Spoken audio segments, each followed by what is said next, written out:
I've listened to English Rain by Gabrielle Aplin since December 2021. And I listened to it once yesterday. Welcome to Spin It.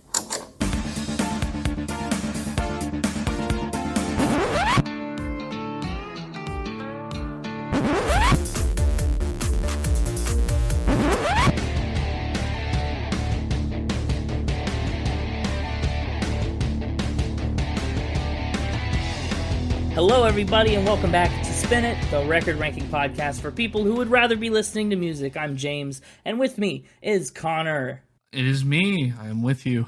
You are. From a distance. With me from a distance. Yes. Yes. And today we're going to be talking about English Rain by Gabrielle Aplin. Yeah, this will be a fun one to talk about. Yeah, I'm stoked. This is an album that was recommended to me by someone, and I listened to it, and I pretty quickly took a liking to it. It's got a lot going on. It's a new kind of vibe we're bringing to the podcast with this one, I think. A little bit of a different niche than some of our other records. Maybe. Your sounded like you didn't agree. No, I think I agree with it. Okay, good. You better? Yeah, I just had never stopped and thought about it. Fair. Well, for those of you who are unfamiliar, let me give you a little bit of the story behind Gabrielle Aplin as an artist, who she is. She's an English songwriter from Wiltshire, England, born in 1992. Her parents bought her first guitar when she was 11 years old, and from there the rest is history. She studied music at Bath College and drew a lot of musical inspiration from artists like Bob Dylan, Leonard Cohen, and The National. Do you know any of those artists? No. No. So that means nothing to you then. Well, what are you going to do? JK. Oh. Fine, all right, lie to me. Sorry, the mixtape was rubbing off on me. No surprises there. Well, after college, she put out her first acoustic EP on her own label. She took the Chance the Rapper route and is self-releasing things at this point. The label was called Never Fade Records, and her first EP came out in 2010. She put out 2 more EPs on that label in the coming years, called Never Fade and Home, and in April of 2011, she was featured in the BBC's Introducing series, where she performed 4 songs. Her cover of Coldplay's Fix You became the most viewed YouTube video from the entire BBC Introducing series. And that's by a lot. It currently is sitting at over 1.2 million views. And I did a little poking around the page and the series and stuff. Most of the recent videos on the page, I mean, granted this is a decade later, but most of the recent videos are somewhere between 2,000 and 15,000 views for perspective. And few have even cracked the 100,000 mark. So, to pick up 1.2 million for your cover of a Coldplay song is astounding. So she's moving on up in the world, and this massive burst of notoriety got her signed with the industry giant Parlophone Records, once home to artists like the Beatles, Duran Duran, Iron Maiden, Tina Turner, Queen, Radiohead, and fittingly, Coldplay, in 2012. And on Parlophone, that's where she released her first major label singles, Please Don't Say You Love Me and a cover of The Power of Love, both of which are songs that made it to this record. English Rain, her debut album, this one that we're talking about today, it came out a year later, in May of 2013, and then since English Rain, she released her second album, Light Up the Dark, in 2015, another EP called Miss You, and then she departed from Parlophone Records in 2017. Because she, quote-unquote, really enjoyed getting involved with everything from her image to her artwork. So she wanted to kind of just take control of her brand again. Much easier to do that when you're on your own record label. So her 6th EP, Avalon, and then her 3rd full-length record, Dear Happy, that came out in 2020, were both released under her own label. Yeah, Never Fade Records, still around, and they've actually signed a couple of other artists in the intermittent period between Aplin releases. I'd call that a success. Other trivia tidbits that you might not know, Gabrielle Aplin is a vegan. Oh. And she's in a relationship with Alfie Hudson Taylor, who's one brother in the Irish folk duo aptly named Hudson Taylor. Who knew? Who knew indeed? I knew. That's why I said it.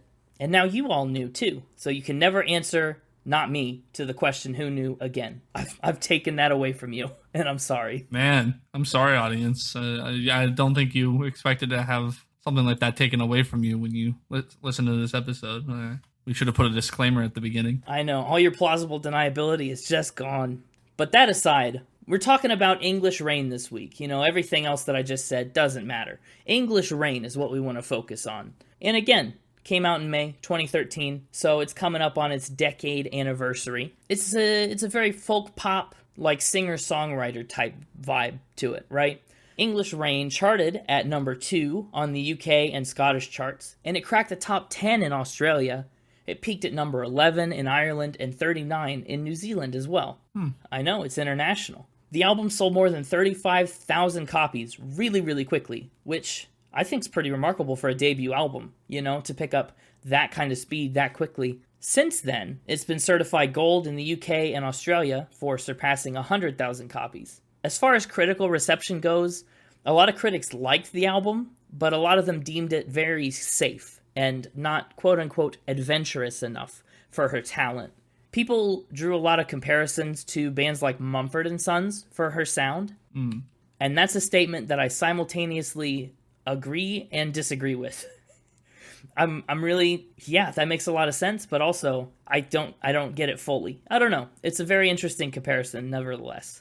And worth noting is that English Rain has a deluxe edition that I personally, that's the one I listened to, and actually it's the one I've scored, so I highly recommend it. But the deluxe edition was released at the same time as the standard edition, and it features 3 extra songs as well as 3 live performances of other tracks from the record. So go check that out. If you like the normal version of this album, you might find something you like on the deluxe version too. Or maybe you won't. Or maybe you won't, maybe you won't, but why not? You'll never know if you never try, right?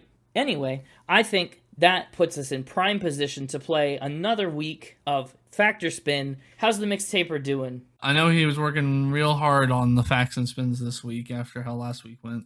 Yeah, a perfect week for the hosts last week. Yeah. Well, I'm curious to see how he bounces back, but I'm hoping he does not bounce back far. But I'm biased. Fair.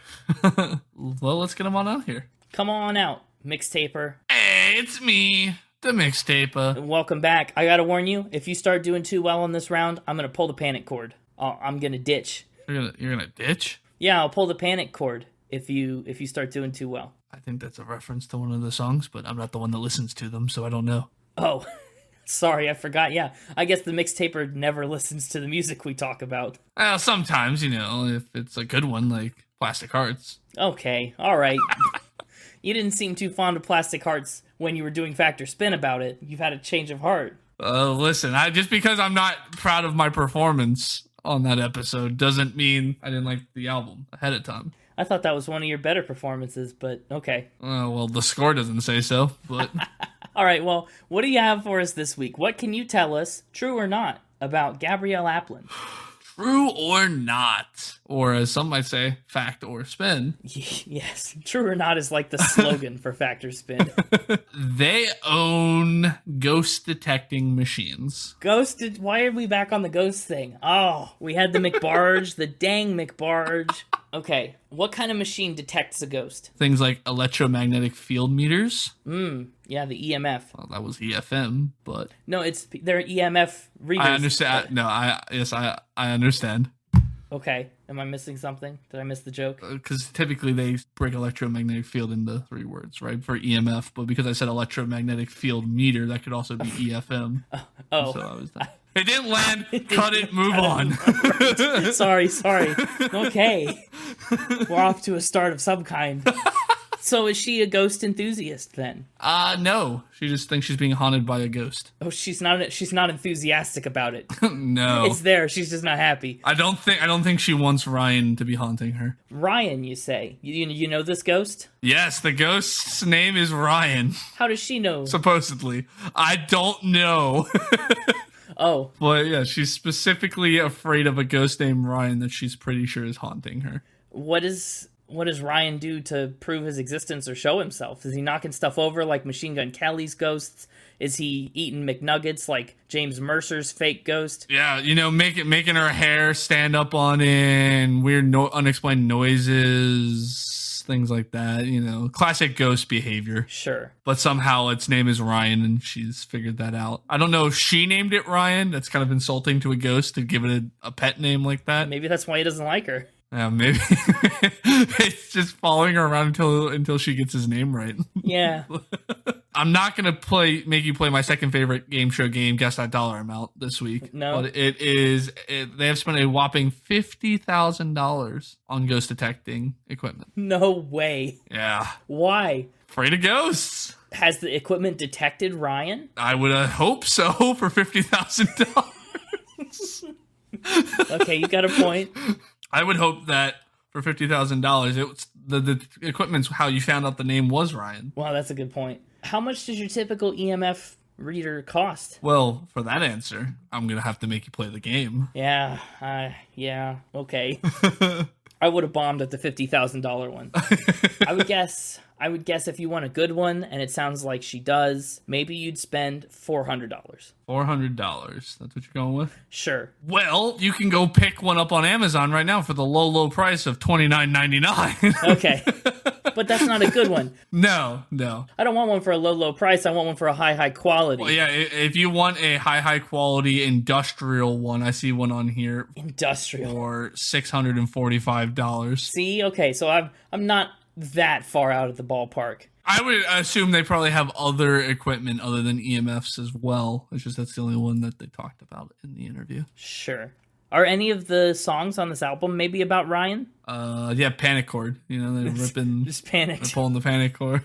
Ghosts. No, I don't know. Alive, perhaps. Alive, yeah. Really, any of these songs, How Do You Feel Today, could be talking to Ryan. Please Don't Say You Love Me. That could. All of these could be about a ghost if you try hard enough. Yeah, well, let's not do that.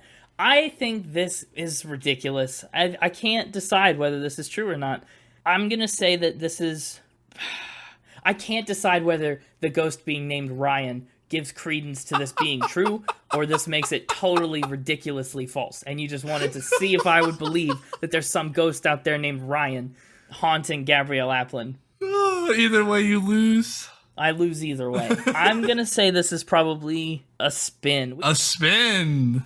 We've had a suspiciously high number of artists that are ghost hunters, so they can't all be ghost hunters, can they? Coming down on the side of spin. Yes. This is a spin. Suck it, Ryan. Heck yeah. What's the deal?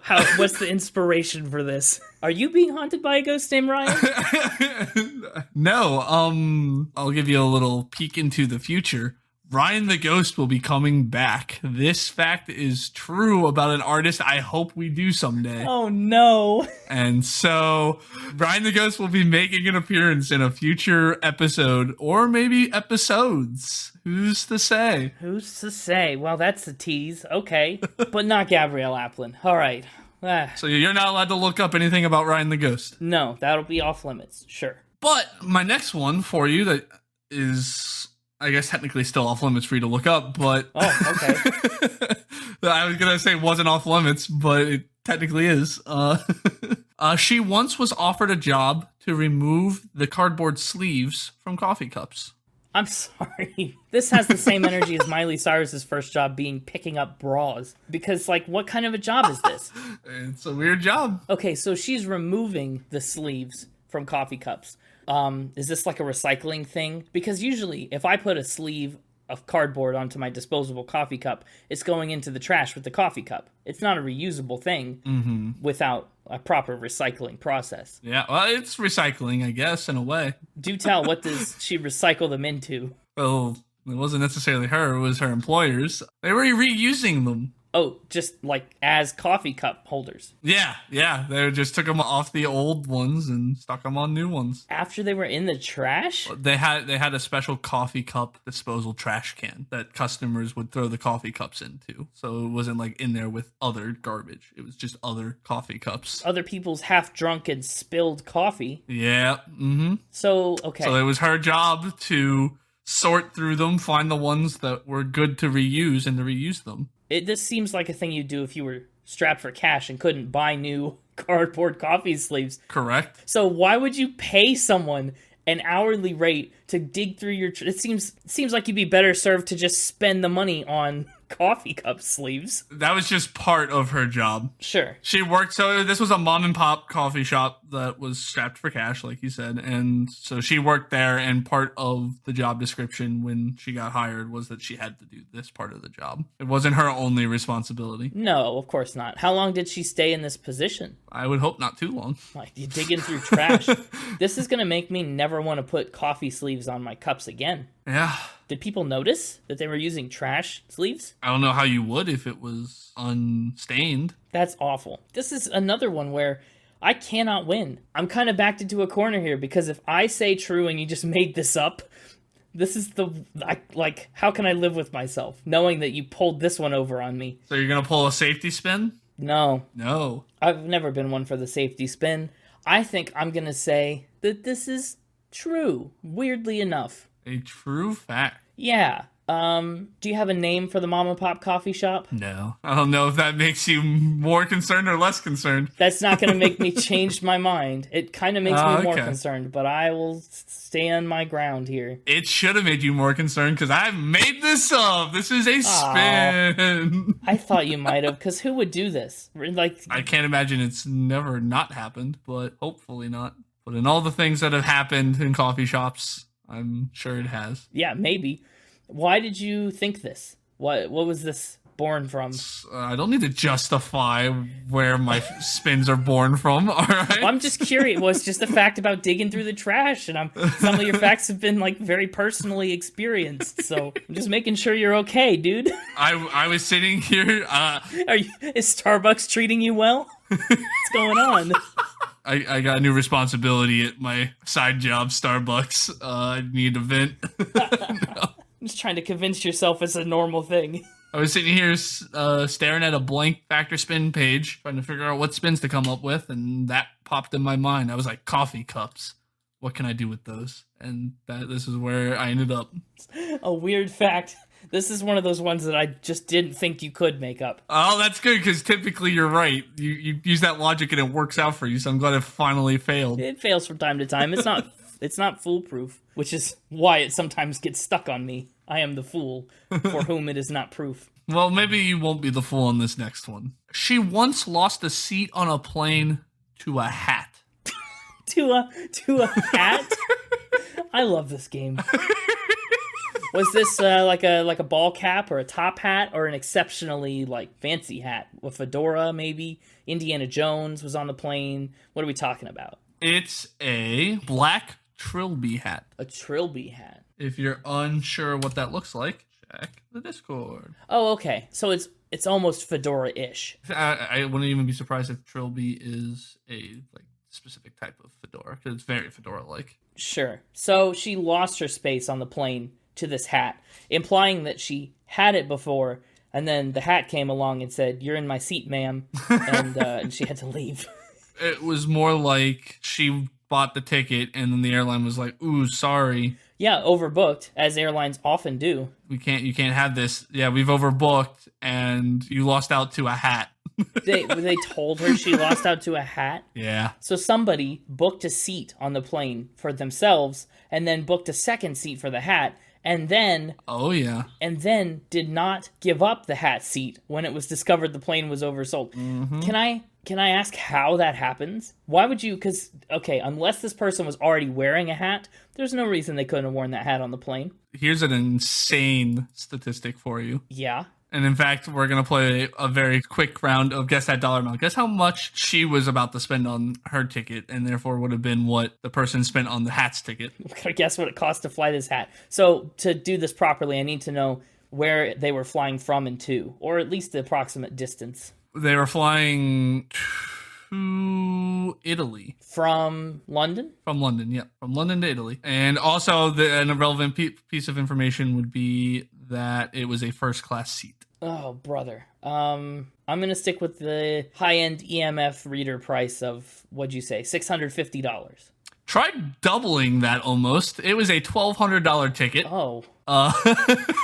For a hat. Oh, wow. Who was the owner of the hat? Is it known? Is it someone notable? Not that I'm aware of. I mean, you can't just give out the hat's personal information, you know? No, you keep the hat's anonymity. I get it. But airlines do this thing where they'll offer deals and flight miles and all kinds of perks for people who choose to give up that seat. Now, if I were the owner of this hat, I'd give up, quote unquote, my seat and then just do something else with the hat. I mean, I don't disagree. And that is what she did. She got actually a first class seat on another plane for the price of a normal class seat. I hope the hat had a good flight, but I'm thinking this one's probably a spin. Thinking this one's a spin. I've seen people have to buy seats for big instruments, cellos and whatnot, that they can't put in the cargo. But not a hat. I just can't wrap my head around why on earth you do that with a hat. Maybe they had a friend, I guess, that was supposed to take that seat, didn't come with them, and they just put the hat on the chair because.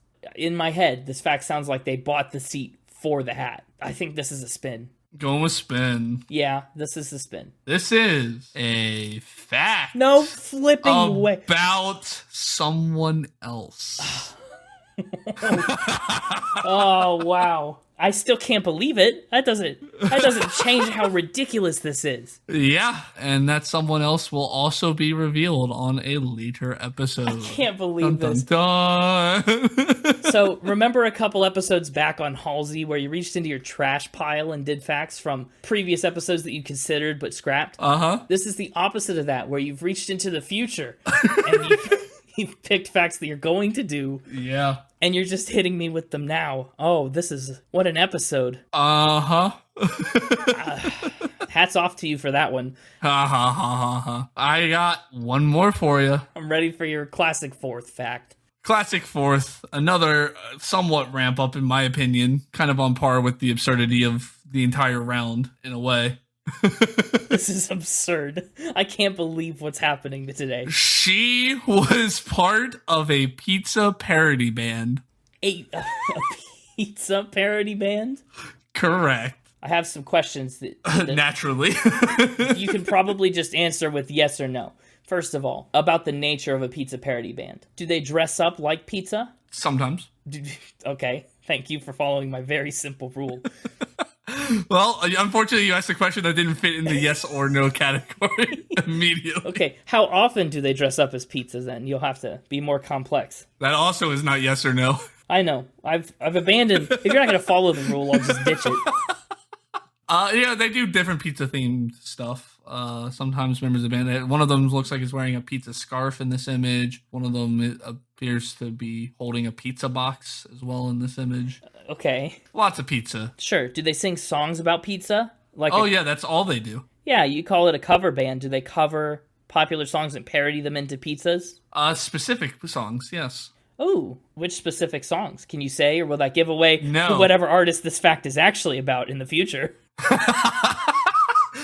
They parody various Velvet Underground songs. Velvet Underground? Wow. Do you want to guess what their band name is? No, but I don't know. Is it going to be something like, I don't know, Pepperoni Underground? What are you trying to hit me with here? Pretty darn close. It's the Pizza Underground. The Pizza Underground. Okay. And all their songs are Velvet Underground songs about pizza, such as All Tomorrow's Parties as All Pizza Parties. Or Femme Fatale as Pizza Gal. And what topping shall the pizza wear? And Walk on the Wild Side as Take a Bite of the Wild Sauce. Why not take a bite of the wild slice? Hold on. Sorry, it does say slice. I'm are you kidding? Did I get... I'm sorry, I don't know why I said sauce. It actually says take a bite of the wild slice. Wow, I don't know how I knew that. The Velvet Underground, what an interesting band to parody songs about pizza. What role does she play in the band? Is she a singer, an instrumentalist? Both, okay.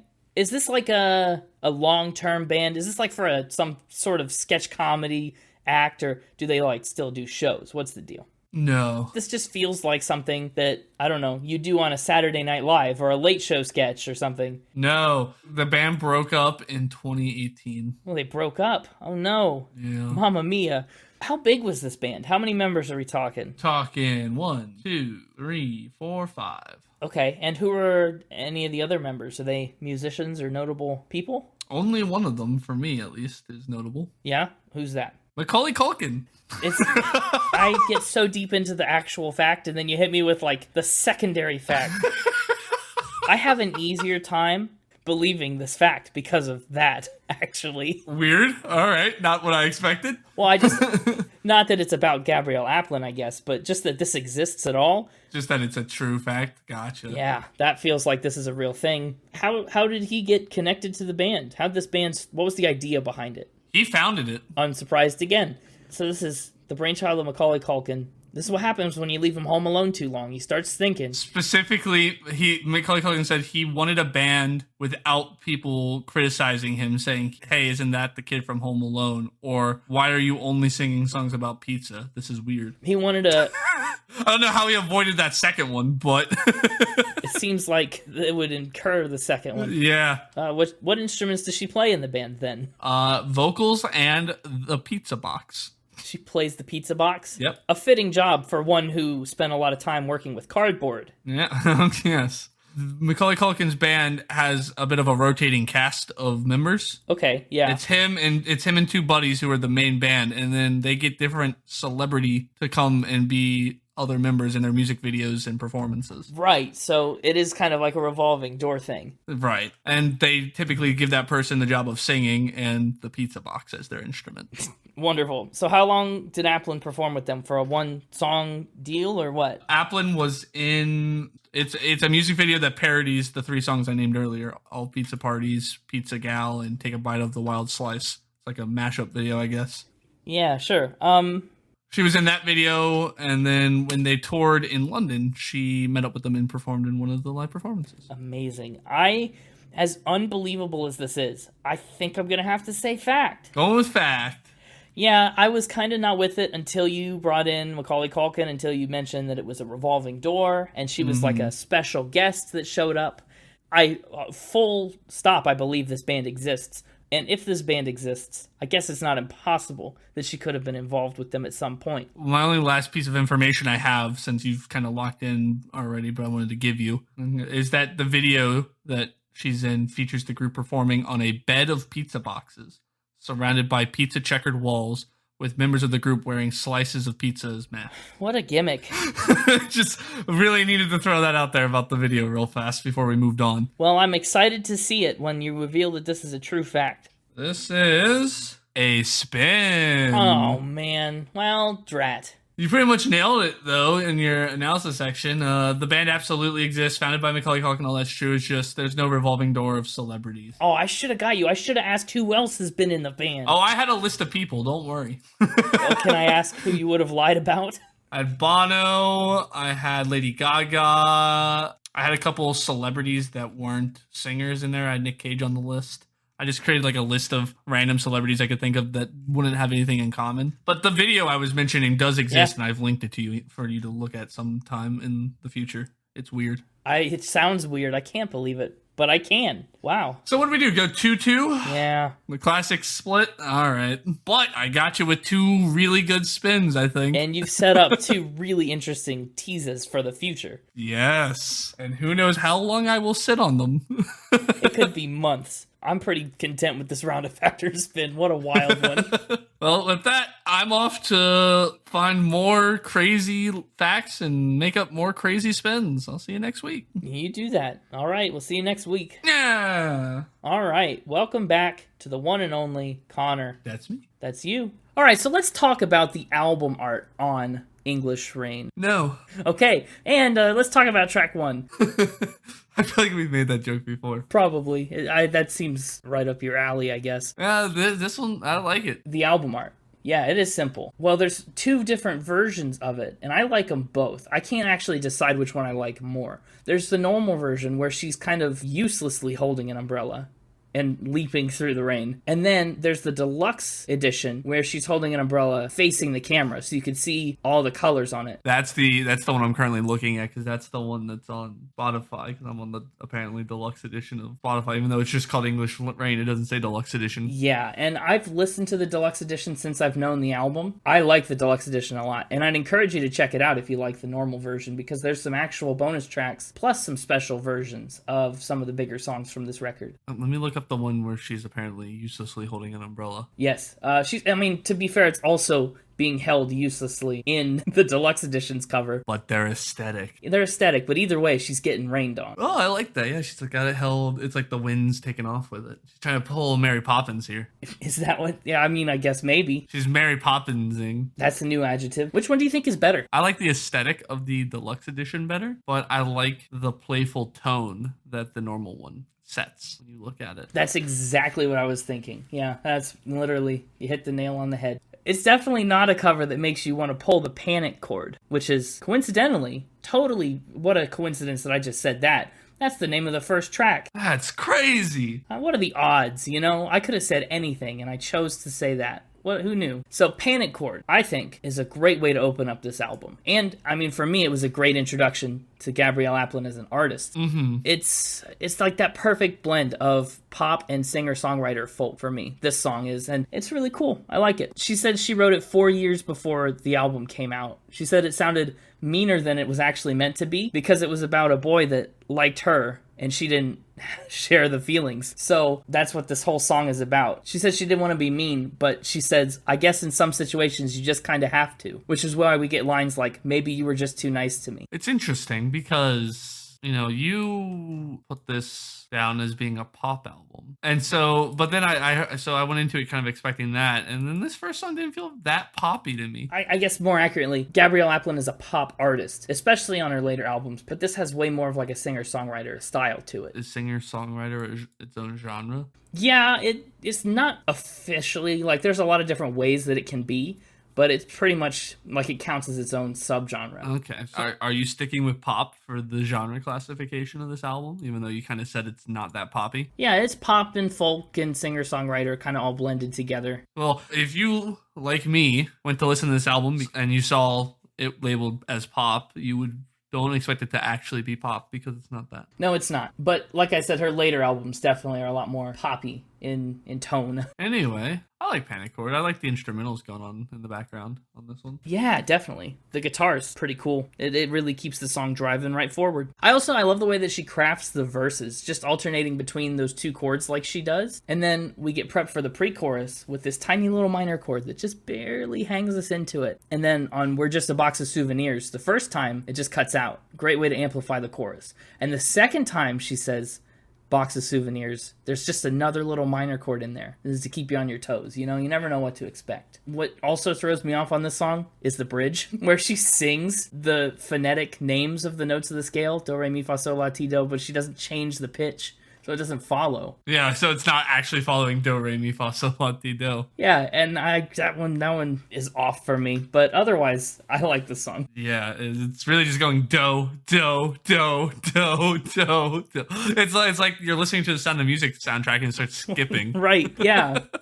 But, you know, maybe that's why they pulled the panic chord, because they got stuck on that note, and so they had to abandon. Just panicked and ran away. They didn't run away. No, they just kept on walking. Come on, you can't steal that from me. I set that up perfectly. Well, and I hit it out of the park. Yeah, that was mine. No, I took it. No, that was all mine. Well, maybe we share it. No, you don't. Fine, you can have it. You had the good panic chord one at the beginning. I want this one. You can have the next one. Fine. Keep on Walking is a really bold start to a track with like a very aggressive minor chord. It kind of hits me every time. It surprises me. I mean, I didn't know what to expect, so. So everything surprises you. Yeah, just every note. Ah!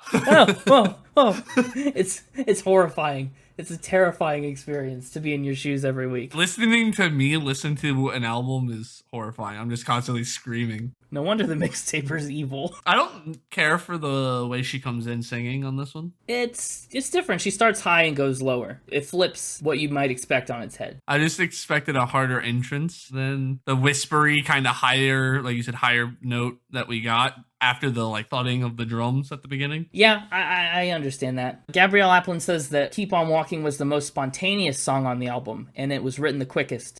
She said it just kind of happened. She says it's about a person whose attitude and way of life upset me, and finally getting them out of my life and feeling much better. So keep on walking out. That improves the quality of your life. How did you feel about the background vocals on this one? On the on your way, go on your way. Yeah. Repeat after every like line. Yeah. Bit overused. I like the effect it has. I like the kind of transition that they use, but putting it after every line, I felt like weakened that. Whereas if maybe you'd done it every other line or did it on the first line and then the last line only, I don't know. There was some combination of it that would have made it work, but this was too much, I think. Yeah, for emphasis and not just there all the time. They do give you a nice anchor, though, contrasted with the floatiness of her voice. I have to point out some lyrics on this song. First of all, Keep On Walking Out, what a concept. But it gets kind of real, you know? There's no one to kick me while I'm down, and I'm not here to apologize for you anymore. I was like, whoa, you thought Panic Chord was a mean song about saying, yeah, I'm sorry, I'm not interested in a relationship, or, I don't feel that way about you. This one is like, you suck. I like the song. This would be one of my lower ranking tracks. Yeah, okay. We get a shout out in verse 1. The lies you're spinning are changing me. The mixtaper thinks that's about him. That's the mixtaper's favorite song. Yeah. Yeah, if the mixtaper got to pick a song for the playlist, it'd be this one. It's a good thing he doesn't have voting rights. Lucky for us, he doesn't get a say.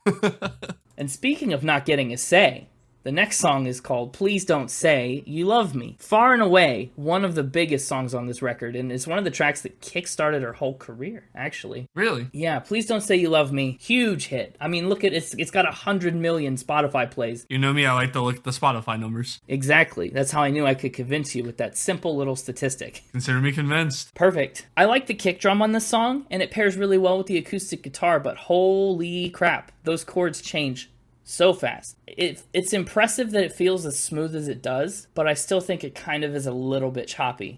Now, when you say the chords are changing fast, you talking about the guitar? Yes. In the background? To me, off of one listen, the guitar on this reminded me a lot of the guitar on Panic Chord, but more like in your face about it. Like, I felt like on Panic Chord, it was also doing a lot of changing. Maybe the chords weren't changing, but they were plucking pretty fast on different notes. Well, so what happens on Panic Chord is you are on a 1 chord and then a suspended 4th chord, which almost sounds the same, and then you go back to the 1 chord. That goes on for a minute, and then what happens on this one is it's 4 beats for a measure, right? 1, 2, 3, 4, and then every second beat is when we change chords. So in the span of what you would have 3 measures to do in Panic Chord, you're kind of knocking out in 2 to 4 beats on Please Don't Say You Love Me. So it feels quicker. This song also felt a bit cliche. Again, this got that folksier, almost Casey Musgrave style, Golden Hour style love song. Like anti-love song, I guess. Well, it's not an it's very much a love song, but like a like song. It's just a really like song. Yeah, it's a strong like, not a love. Yeah, please don't say it's a love song. I like you. Yeah, we're at that stage where you still get butterflies, but Gabrielle Aplin says it's about preserving the early part of a relationship for as long as you can. It's interesting because we talked about on Golden Hour how it was a kind of a tonal shift from what most of Casey Musgrave's albums were, because she was in this special place when she wrote it. Yeah, because she had just gotten married at the time. Right. And you said this album is pretty different from what Aplin goes on to do in some of her later albums, right? You said they get more poppy. I don't know, it's interesting the parallels that I was picking up on with, because like I want to call this country, but it's like you said, pop folk. It's folksy pop, I guess. Another line I love is on that bridge. Fools rush in and I've been a fool before. This time I'm gonna slow down because I think this could be more. Every line is so simple and so perfect. Like that's the song. Yeah, you can never make up your mind. When I give you something with simple lyrics, you're like, it's too simple. It needs to be more creative. And then here you come in with, look how simple it is. I love it. It depends. It depends on a lot of things. Depends on whether or not I brought it or you brought it. No, it depends on how I feel today. I think there's some, yeah, okay, yeah, there it is. The next song is How Do You Feel Today? Yeah, I thought this one was supposed to be mine. I thought we were going every other, but all right, fine. Just steal from me. Well, you can have the next 2. I'm going home. We're just jumping right to the next song. Shoot. All right, track number 5. No, we can't skip a song. All right. She says that she wrote How Do You Feel Today as a poem first, and then decided to put it to music. She says it's about offering yourself and help and just wanting to be appreciated for it in return. It's about the frustration of not being valued for what you've done and the person realizing just before it's too late. This one, I think the arpeggio guitar is much stronger, much cleaner, I guess. It doesn't feel as jumpy. The thing about it is the chord doesn't change as much. On this song, there's a bass note down there. I think it's the G note that really just keeps us locked in on it. So even though, the finger picking happens quick, you're still rooted in that same chord, that same scale. You kind of fly all around it. I think it's constructed simply, which I really can appreciate. There's a lot of transitional chords and transitional notes. She's able to lead us exactly where the song is about to go next. It pulls your ear along with it. It makes sense. Listening to this song sonically just makes sense. It does what you want it to do. The end of the chorus sounded very familiar to something. I don't know what. My one complaint about this song that I noticed is the drums maybe get to be a little too much on the bridge. They kind of mix up the tempo. Like the whole time I'm in on the tempo of this finger-picked guitar, and then when the drums come in on the bridge, they shift my focus to them instead. and it kind of screws up that natural cadence that the arpeggio brings. It's a country song. I just don't know what one. I'm picturing it in my mind. It's a country song. You're picturing the song in your mind. How's it look? Country. There's a little cowboy hat on it. Well, if you figure it out, let us know. Are we ready to move on to home? I already made my funny home joke. Oh, I was waiting for you to make another. I was about to say, if you want to take the jokes, you have to be ready to do them. Well, I did it earlier and you shut it down. Said we weren't allowed to move on, so. We can't just skip my song. Anyway, well, okay, so, yes, home. Okay, this is admittedly another botched transition. Home. Home is track 5, and this is actually a song that has an alternate version on the deluxe edition. So if you like this, go check out Home the Rack Sessions on the deluxe edition of the album. She sings it while eating ribs. No, it's not a rack of ribs session. No, that's not it. She says that the chorus for the song she had in mind about a year before she finished the rest of it. Home is where you set your heart in stone. One of the strongest choruses on this album, I think. Yes? No? Maybe? Sorry, was there a question I was supposed to answer right there? I was thinking about future transitions. I just said this is one of the strongest choruses on the album, I think. I like it. Yes, it's very pretty sounding. I like this song. I'm gonna reach back into the record books and make another comparison to one we've done. Yeah, which one's that? Machine Gun Kelly, of all places. Well, wow. Yeah, okay.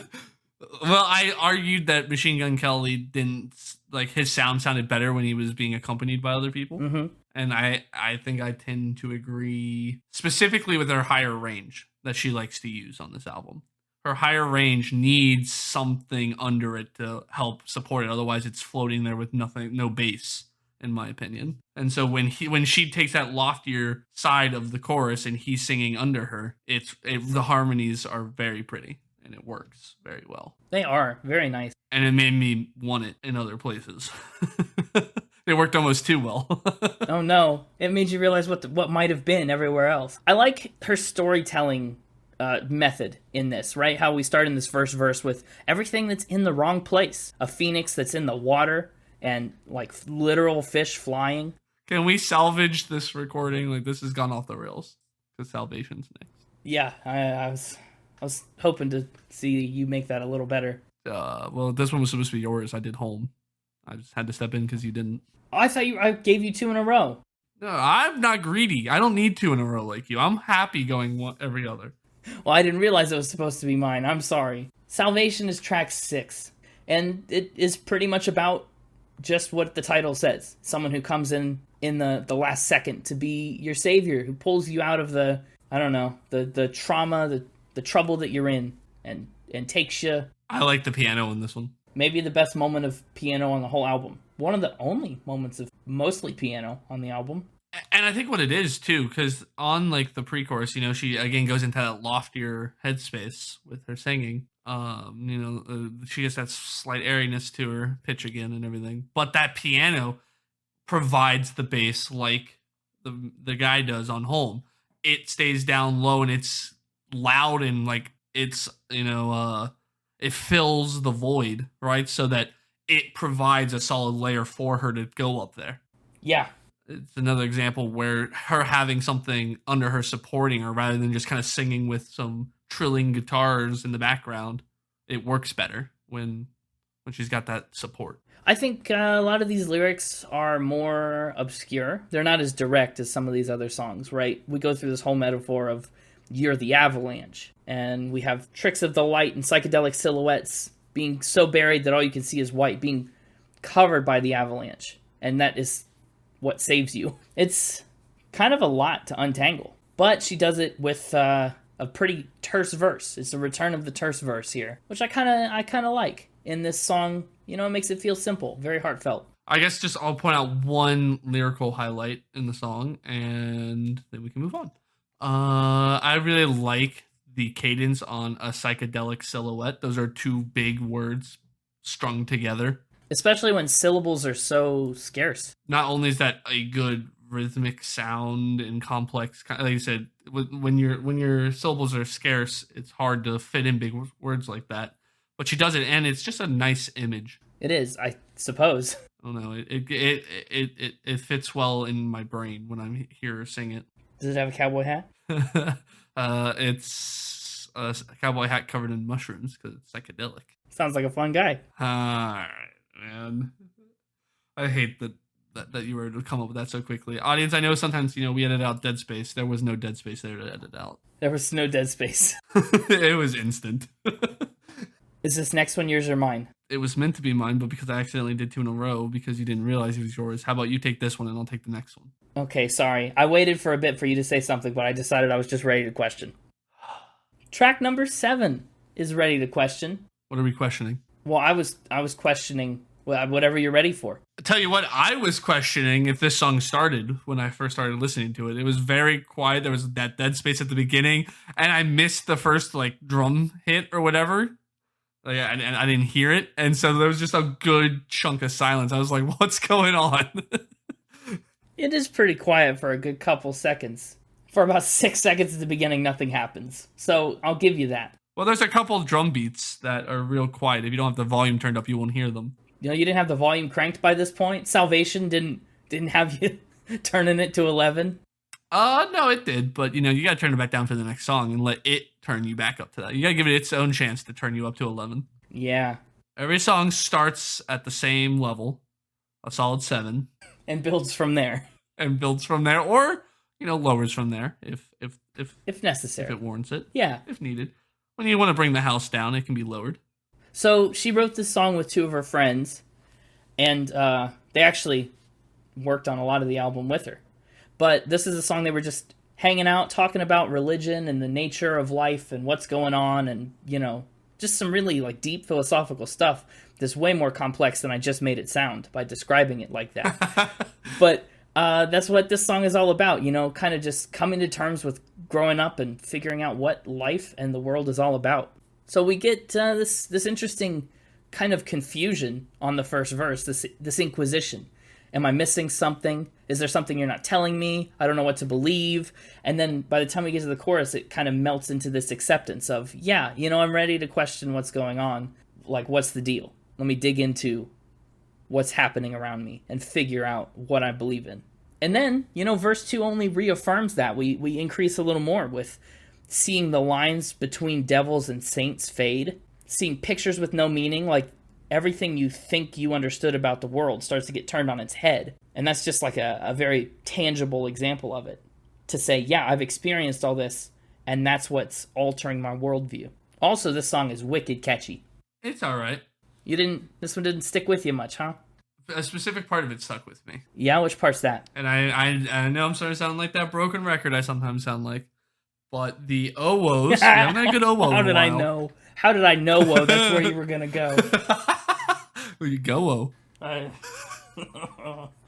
The oh-wohs were lovely. I love the chorus-y, kind of church choir sound to the oh-wohs. Which, ironic. It was very thematic. Fitting. Yeah, thematic that it sounds like a church choir in this area, this space of questioning all your beliefs.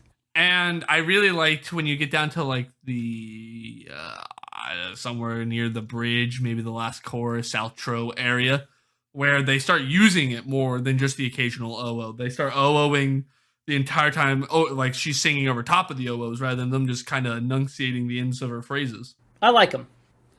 That's the They really just show the power of love.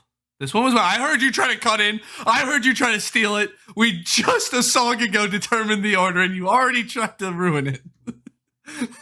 I forgot the order.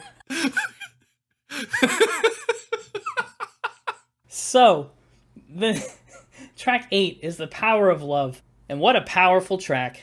What a powerful song. Do you love it? I'm not going to say. Okay.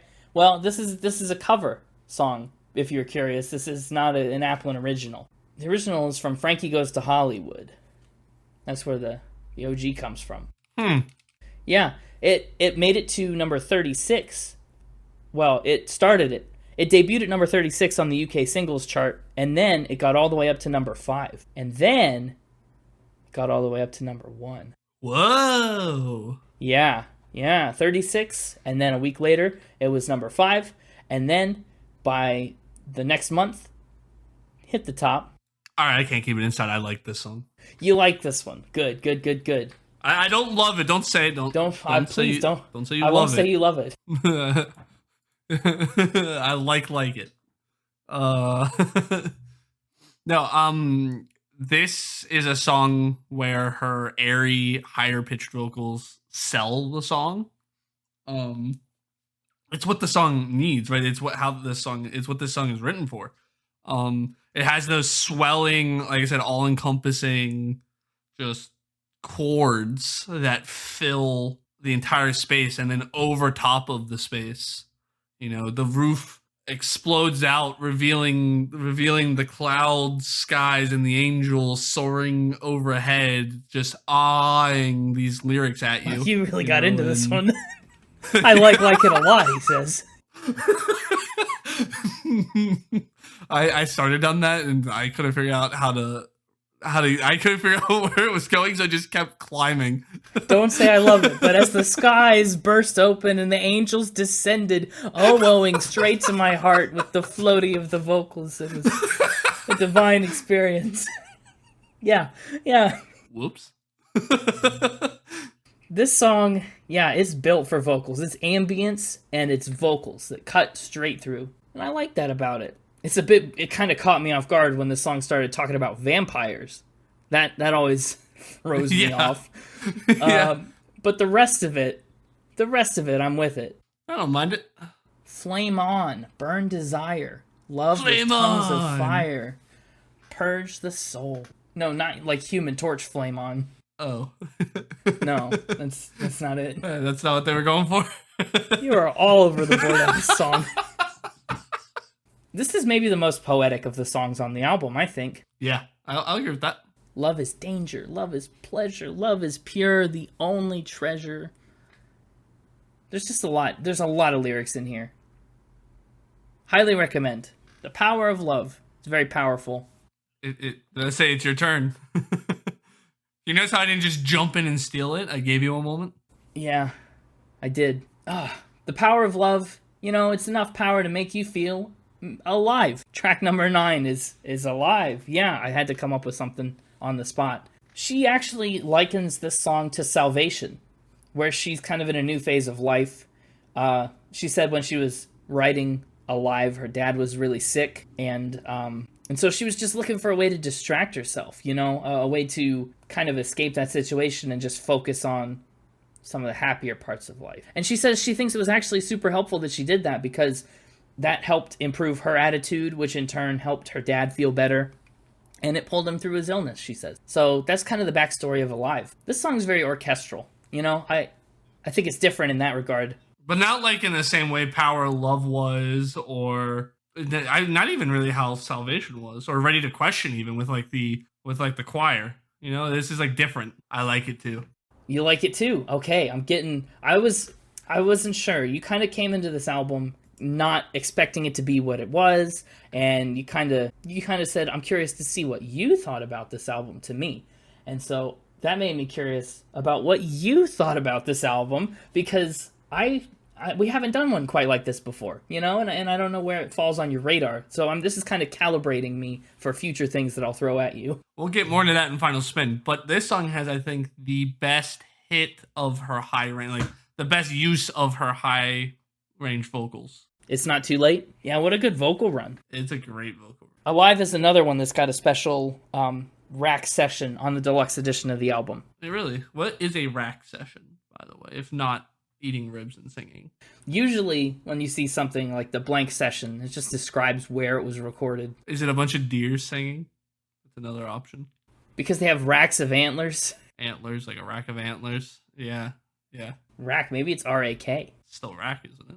This is another one of the strongest choruses. Some of the songs I think that have the most overlookable verses end up coming back with the stronger choruses. And that's impressive. It's a good balance. I don't even mind the verses on these. I mean, they're shorter. They're not a terse verse. Not really. They're just short. They're not really that terse. They are stretched out very long. Over a long span of time. They're shorter in terms of words. But I think they say a lot with what they do give you. And I love the idea of a song called Alive, boiling down to just rely on me. That's it. I'll take all your worries out of the way, and that's how you feel alive. You know what's alive? Humans. Wow. A+. Bravo. I wasn't ready for that one. I forgot the order that time. I thought it was yours.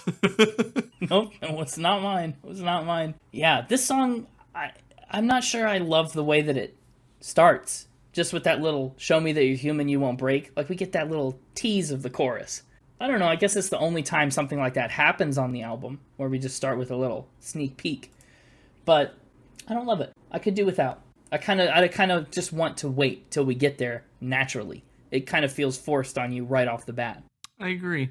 I didn't care for it at the beginning. She says that Human is a really universal song. And she says for her, it's about body image and self-esteem and not thinking I was good enough. But then she says she got over it and realized she's completely fine as she is. But the song is kind of just a testimony about that, so that the people around her kind of have the song as a vehicle to express themselves or to understand that they're not alone in whatever they're feeling. I don't have a lot to say about this one. This one it just existed. It just existed? I like this one a lot. I think it sends a good message. You know, this whole, you're human. It starts off, the chorus is so clever. You start with, you're human, you won't break. As in, yeah, humans don't break. We set that baseline right off the bat. But then we also go deeper and say, okay, you have flaws and you have mistakes, but you're supposed to love your flaws and live for your mistakes, because all humans are flawed, all humans make mistakes. And despite all that, you won't break. So show me that you're human, show me that you meet all these qualifiers, because you do. That it? You have anything else? No. Okay, well, I guess that's me. That's just about all I have to say about the song Human. And you mentioned in your transition that humans are alive. Do you know... Oh no, you're going to compound off of that?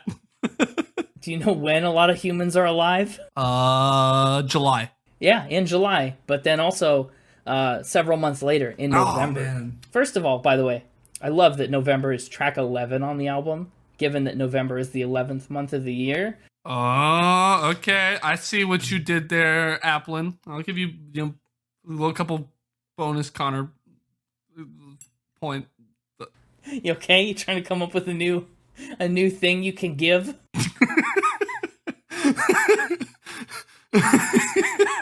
A couple we got spit bucks already. Connor coins.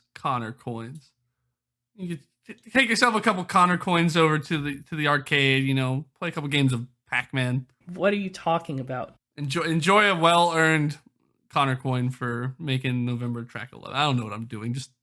This song was a disappointment, all right? Whoa! This song was a disappointment? Really? Go on. Say more. Because it started off so great. I was vibing. I was joining. I was cranking that knob up towards 11. We make it all the way through that first chorus. I'm hitting the 10. It's about to go to 11. And then she just repeats herself. What do you mean? Just repeats herself. You just don't like the repeat? But it's so good. It was to 11. You get the entire song after the first chorus. But it was such a good song. It was so powerful. It was building. It was the perfect opportunity to hit me with a strong verse 2. And then you just wasted it. And you just gave me the same verse again and then 2 more choruses. That was it. I wanted more. You had such potential to make this song would have been my number 1 pick. I'll tell you what, it is my number 1 pick from the album. If you exclude the deluxe edition, which we're doing for this episode. This is going to be your podcast. This is going to be your podcast pick then? This is going to be on the playlist for me, yes. That's what I meant, yeah. And so for it to be the one that you outright hated and led in with that, wow. No, I didn't say that, but you did say, I hate it. Don't worry. It was just the biggest disappointment. I never said I hated it. Did I say I hated it? I might have said I hated it. I said it was a big disappointment. Well, please don't say you love it, okay? It's misleading. I definitely don't say I love this one. Definitely don't say this one. This one doesn't even get a like.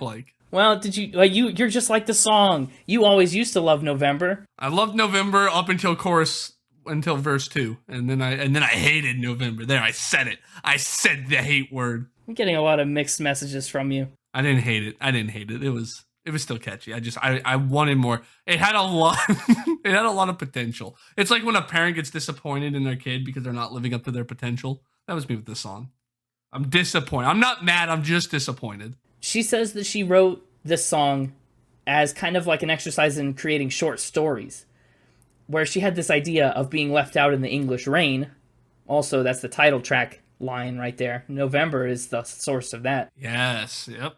Snuck that in there. She kind of came up with this idea of loving something, but then something bad happens in that situation. And so every time it happens again, the memory of it is just tainted, which is why we get November being flooded with rain. It kind of tells this side story about something bad happening to you in the midst of a thing that you love and used to enjoy. And every time you come back to it, it's never the same.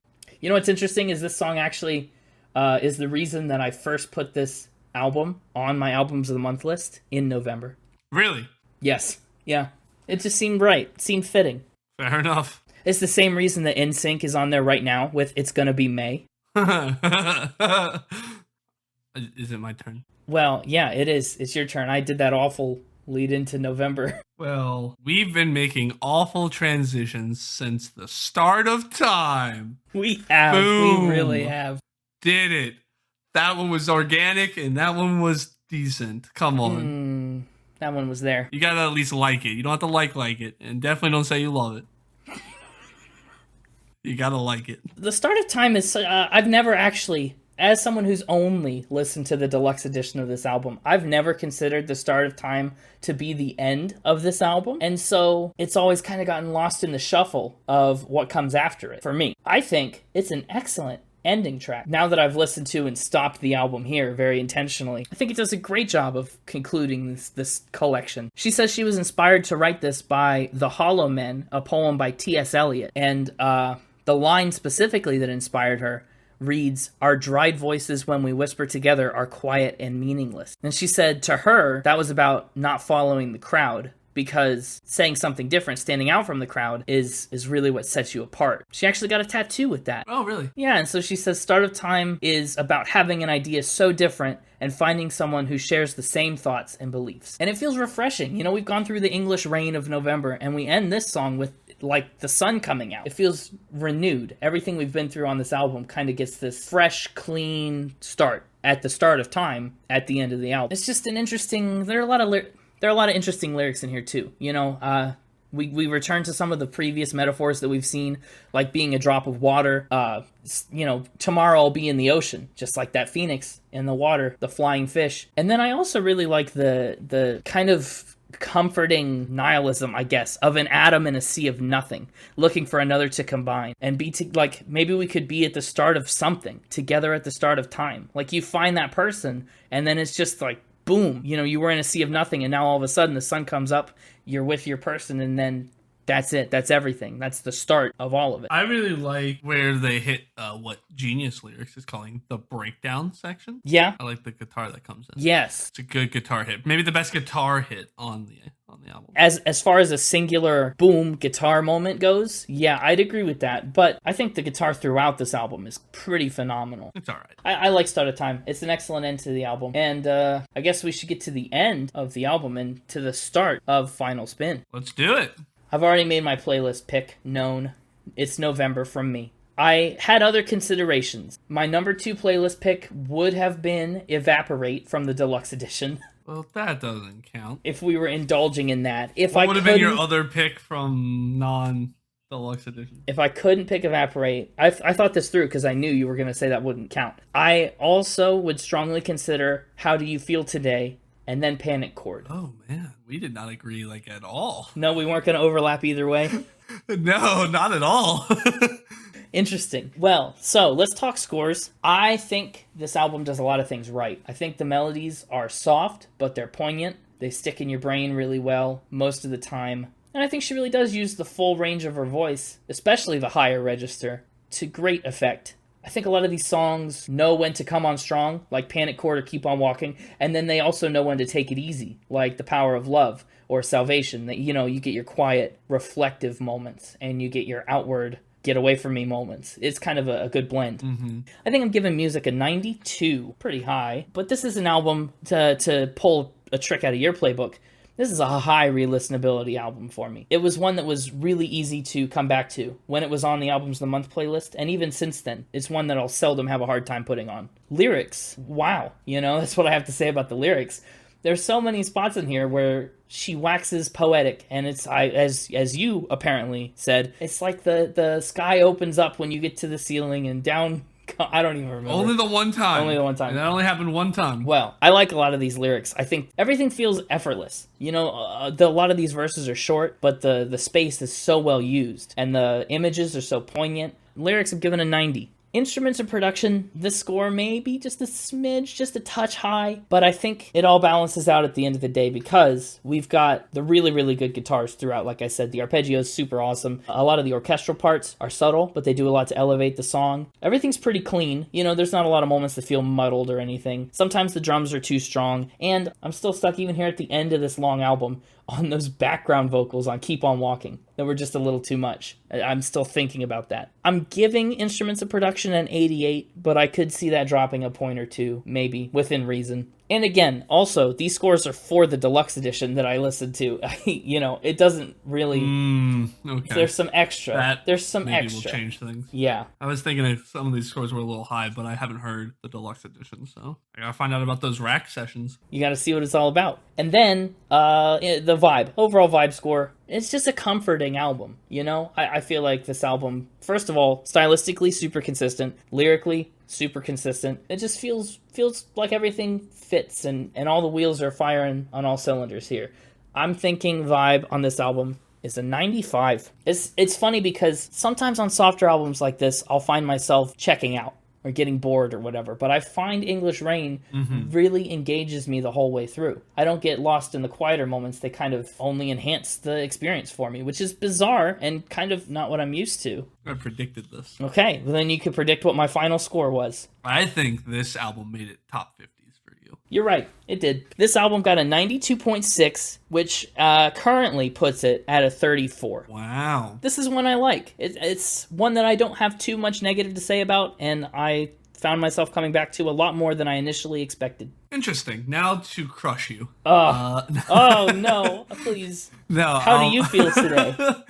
How do I feel today? Let's start with my top 3. Oh, hold on. I've done a little research. So we've established this precedent where you can go back and you could pull top 3 picks from future episodes to give yourself more top 3s here. That's why I don't get a honorable mention this week. That's right. Well, so you pulled a lot of picks for Barry Manilow in episode 40. Yep. What I came to realize recently is when we established this rule, it was the Phil Collins episode. You were mad that you could only have 3 from Phil Collins. And you said, I'll steal one from our Grammy episode. And you know what I realized is that's a thing we never enforced. Did I? You did not. You picked 4 from Phil Collins plus a honorable mention, and then you picked 4 from John Batiste.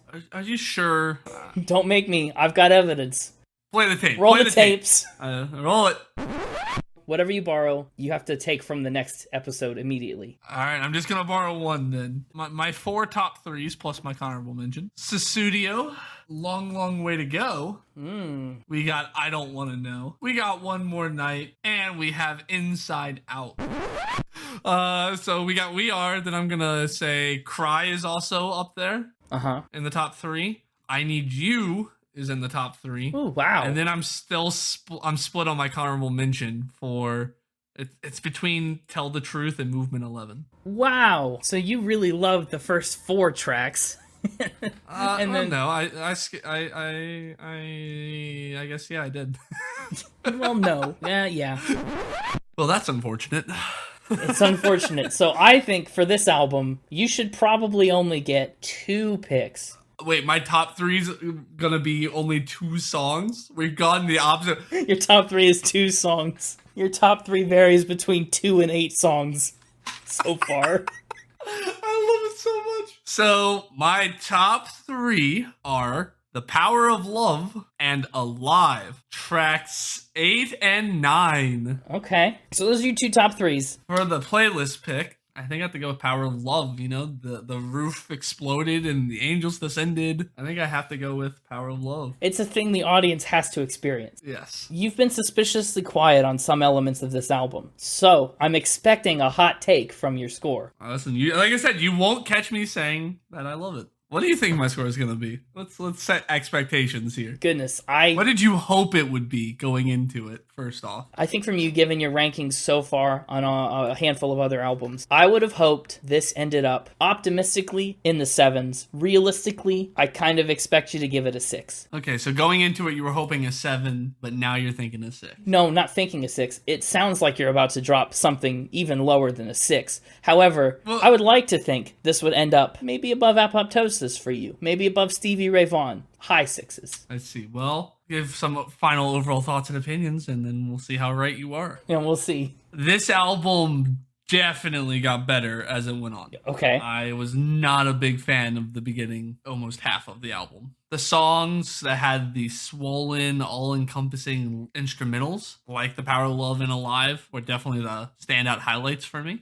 Most of the album was just average for me. Mm-hmm. I got what I described as strong elevator music vibes. You know, something that is easily tuned out. Like you said, that you find yourself tuning out on albums like this. That's the same vibe I got. I agreed with it, except it happened to me on this one where it didn't for you. Okay. It's nice sounding and it has its place, but it's not like main stage. It's not that main stage kind of sound. Other than those few exceptions like The Power of Love that crank it to an 11. But they only crank it to an 11 if you crank it to an 11. Like if you don't turn the radio up and really let her belt it through your speaker system, then some of those big moments still don't have the impact that they're going for. It was a like album. As for a score, I'm very torn. I really boxed myself into a corner here because I do think I like this better than Coloring Book. Yeah, that's a 6. And Pet Sounds. Also 6. But the idea of giving it a 6 doesn't sit right with me. I want to give it a 5, but I think it's better than Pet Sounds, Head in the Heart, and Coloring Book, which are all 6s. It's just the idea of it having a 6 next to it doesn't sit right with me. I'm going to do it. I'm going to give this one 5 likes out of 10. Oh, wow. 5 likes. Yep, 5 likes. That's a pretty dislike, if I'm honest. It was a pretty average album. You know, the average score out of a 10-point system of a 5. I presume since you were considering 6s, it's the top of your 5s? It is the bottom of my 5. No, I'm kidding. It's Whoa, the top geez. No, it's the top of my 5. Take notes, Kanye. I'm not crushed, as you kind of assumed, but I am a little surprised and slightly disappointed. I actually thought you were hoping it would sit at an 8. 8? Is where I would have expected you to hope it wins. Oh no, I'd have to be out of my mind for... Well, this is in your top 40. It's 34 or whatever on your list. I would have thought you would have hoped it did well on mine. I know better than to think it would be there. That's the difference. We're coming up on a year very fast. We are. And we also are coming up on a singles episode even faster. So, yes, get us in those submissions. If you have a song that you've been dying to hear us talk about, or that you just like a lot, swing it our way. It may make it onto our singles episode playlist. You can submit those submissions anywhere we're on social media, which includes YouTube comments, and on Twitter @SpinItPod, Instagram @SpinItPodOfficial. It includes our website, www.spinitpod.com. You'll find a form under the Get Connected tab to submit songs. Keep an eye out for that. Keep an ear out for that. Keep an ear out for that. Audio only podcast. That's true. But keep an eye out for stuff on socials. Keep an eye out for the ears out. You're not making sense. When have I ever? I don't know. Apparently you made too much sense when you talked about pulling coffee cup sleeves out of the trash. That's one of the hardest ones for me to live down at this moment. I cannot believe I bought that. I love it. Please don't say you love it. Anyway. You're right. I like it. Yeah, and we hope you liked this episode of Spin It. Like us. And we will see you next week. Until then, you know what to do. Keep spinning. Keep spinning. Do you have a good transition for the end of the episode? Goodbye. That's good enough for me.